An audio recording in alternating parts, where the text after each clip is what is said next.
A single cow stands quietly in an open field as the sun begins to set. She is not doing anything extraordinary. She breathes calmly. She chews her food. She stares into the distance with no sign that anything important is happening. But if you had seen an animal like her 10,000 years ago, you would have looked at her very differently.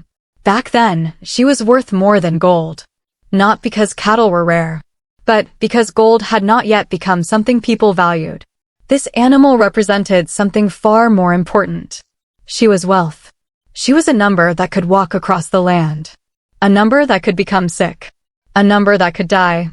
A number that could wander away and disappear. A number that refused to stay perfectly still or fit neatly into anyone's calculations. For a species that had only recently stopped wandering from place to place, this mattered more than almost anything else. Humans had begun settling down. They planted crops instead of constantly searching for food. They waited for harvests instead of following migrating animals. For the first time, they invested their hopes in a single piece of land. And in that new world, a living animal became one of the safest ways to preserve value. This story begins with a problem that is far older than writing, older than cities, perhaps even older than language itself. It is a question every generation has faced in one form or another. How do you keep something valuable today when you will not need it until tomorrow? Part 1. The animal that never had to save. For almost all of human history, hunter-gatherers solved this problem in the simplest way possible. They rarely had anything to store. That does not mean they had no sense of value. It means their way of life left very little room for extra possessions. After a successful hunt, the meat was eaten. After gathering roots, fruits, or berries, they were consumed before they spoiled.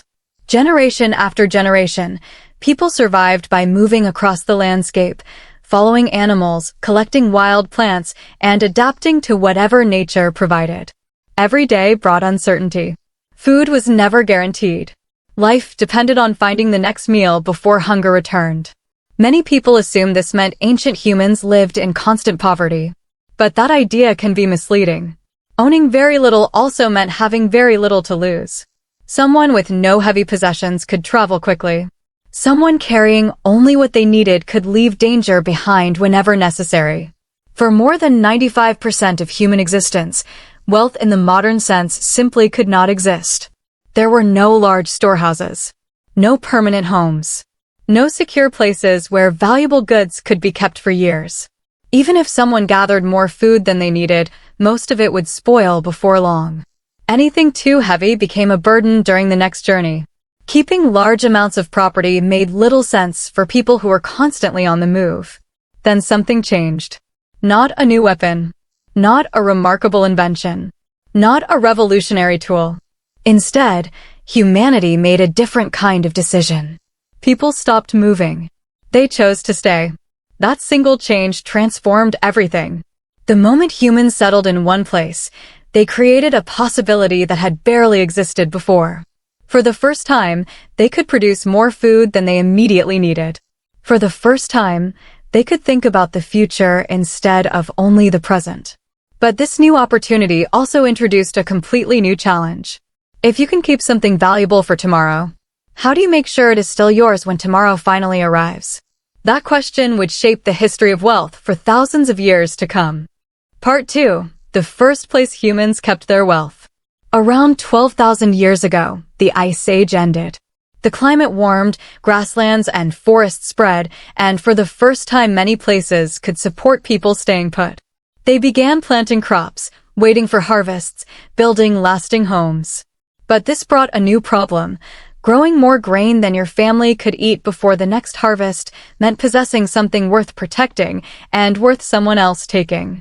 Surplus created temptation. The earliest solution wasn't a bank or vault, just carefully built storage. Communities dug stone-lined pits, used clay containers, and built raised structures to keep grain dry and safe from pests. Sites like Draa and WF16 in the Jordan Valley show large communal granaries with raised floors, predating pottery and writing themselves. Crucially, these early storehouses weren't private property, they belonged to the community. Everyone depended on them, and everyone helped protect them. Which raises a question. If wealth first belonged to everyone together, when did it start belonging to individuals? Part 3. When wealth learned to walk.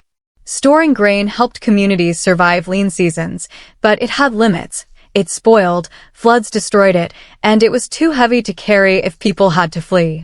The answer arrived as livestock. Around 11,000 years ago, as barley was being domesticated in the Near East, so were animals that would redefine wealth itself.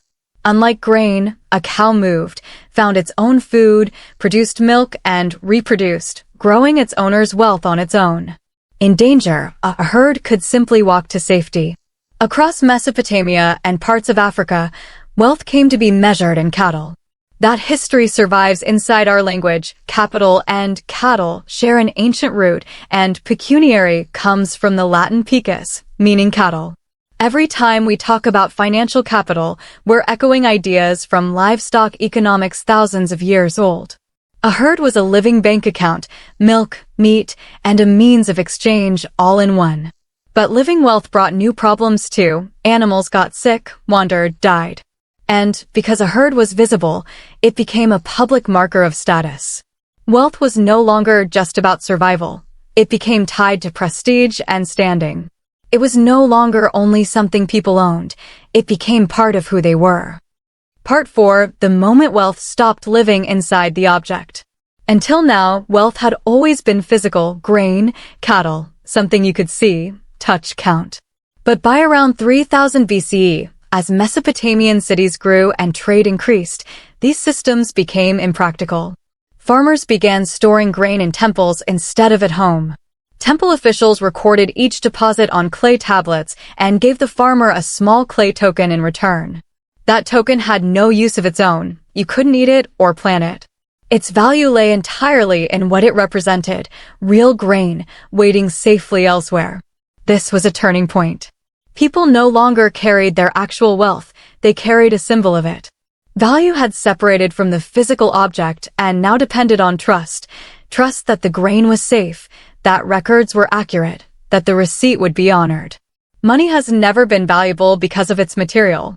Its value has always come from the shared belief that others will recognize and accept it. Money has always been a promise people choose to believe together. That may be the most important discovery in this whole story, not how to store grain, but how to place trust in something invisible.